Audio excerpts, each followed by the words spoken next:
Hello guys, welcome back to my channel Pallabi's Creation. আজি মই এটা ভিডিও লৈ আহিছো য'ত মই দেখুৱাম মই কিদৰে মোৰ বেডৰুমত থকা এটা ডিজাইন মানে এইটো ডিজাইন এটা নতুন লুক দিবলৈ চেষ্টা কৰিছিলো হেতু মই আপোনালোকৰ লগতো শেয়াৰ কৰিবলৈ ওলাইছো। ডিজাইনটো বনাবৰ কাৰণে পোনপ্ৰথমে মই এনেকুৱা টেপ ব্যৱহাৰ কৰিছো। এটো ৱাল টেপ হয়, পেইন্টাৰ্স বিলাকে ইউজ কৰে ৱালখন পেইন্ট কৰিবৰ কাৰণে আৰু মই এটো অৰ্ডাৰ কৰিছিলো ফ্লিপকাৰ্টৰ পৰা।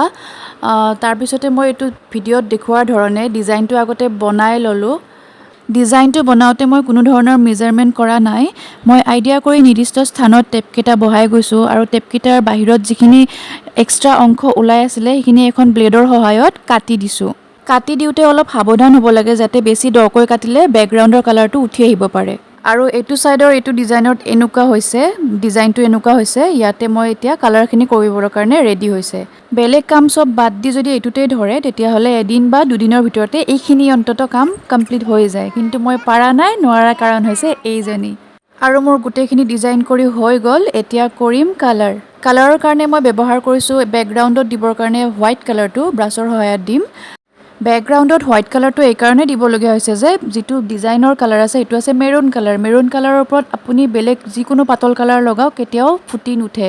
কিন্তু যেতিয়া বেকগ্ৰাউণ্ডত হোৱাইট কালাৰটো দি লম তেতিয়া অটোমেটিক যিকোনো কালাৰে ফুটি উঠিব।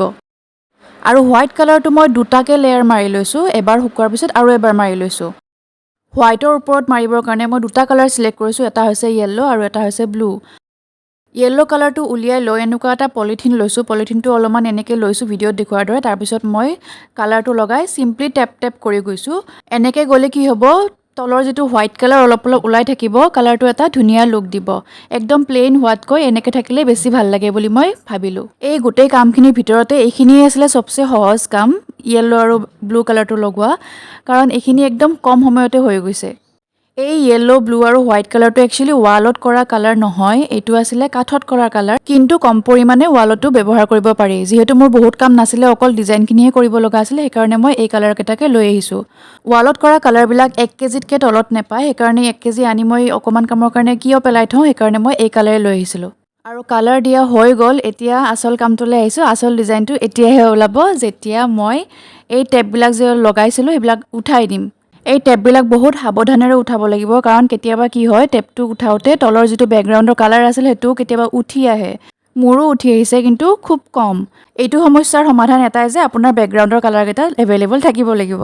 আৰু লাকিলি মোৰ তাত এভেইলেবল আছিল, সেইকাৰণে বেকগ্ৰাউণ্ডত অলপ অলপ উঠি যোৱা জায়গাত মই বেকগ্ৰাউণ্ডৰ কালাৰ লগাই দিছো। এই ৱালখন ৰেডি হৈ গ'ল। এই কামটো একচুয়ালি ভালদৰে কৰিব গ'লে খুব বেছি 4 দিন বা 5 দিন তাতকে বেছি নালাগে। কিন্তু মই যেহেতু লাহে লাহে কৰিছো সেইকাৰণে মোৰ অলপ টাইম লাগিছে। কামটো কেতিয়াবাই হৈ গৈছে, কিন্তু মই আপলোড আজিহে কৰিলো। আৰু আশা কৰো আপোনালোকে ভাল পালে আৰু কেনেকুৱা পালে মোক জনাবও নাপাহৰিব। আৰু কোনোবাই যদি ইচ্ছা কৰে মই কোৱা কথা কেটা মাৰ্ক কৰি কৰিব পাৰে। আৰু ভিডিওটো শেষলৈকে চোৱাৰ কাৰণে বহুত বহুত ধন্যবাদ।